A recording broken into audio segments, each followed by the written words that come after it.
Constitutional Conversations is a series of discussions by America's leading scholars about the principles, framing, ratification, and implementation of constitutional government in the United States. This series is hosted by the James Madison Memorial Fellowship Foundation of Alexandria, Virginia.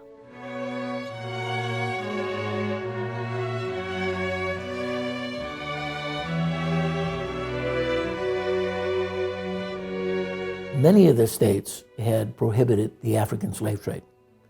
In fact, it's an interesting observation that in 1763, with the end of the French and Indian War, it was much more likely that the foreign slave trade would be eliminated and perhaps even slavery abolished, much more likely than independence of the American colonies from Great Britain. There was a large demand for the elimination of the foreign slave trade. It was so abominable that it was pretty easy to argue in favor of stopping that slave trade. To bring free men, women, and children out of Africa and put them into slavery was just reprehensible, and everybody realized it.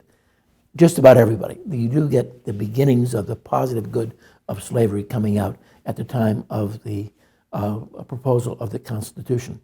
But the Federalist position would be, there are two states in particular, Georgia and South Carolina, who have indicated in the Constitutional Convention that their states would not ratify the Constitution if Congress could prohibit the foreign slave trade. So there was a feeling we need those states to get the Constitution ratified.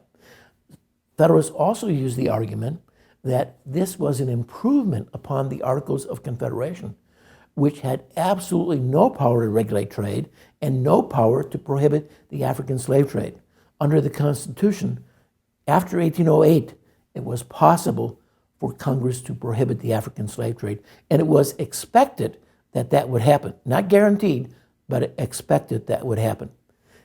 In the northern states, there was also a Federalist argument that if you eliminate the African slave trade, which would be possible in 1808, that signaled the death of slavery, that would be the beginning of the end of slavery in the South.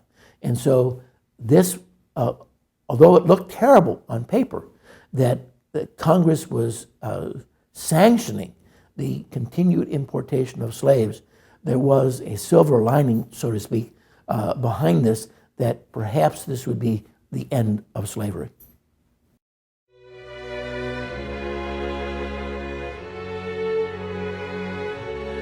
Constitutional Conversations is made possible by a generous grant from the Fairleigh S. Dickinson Jr. Foundation.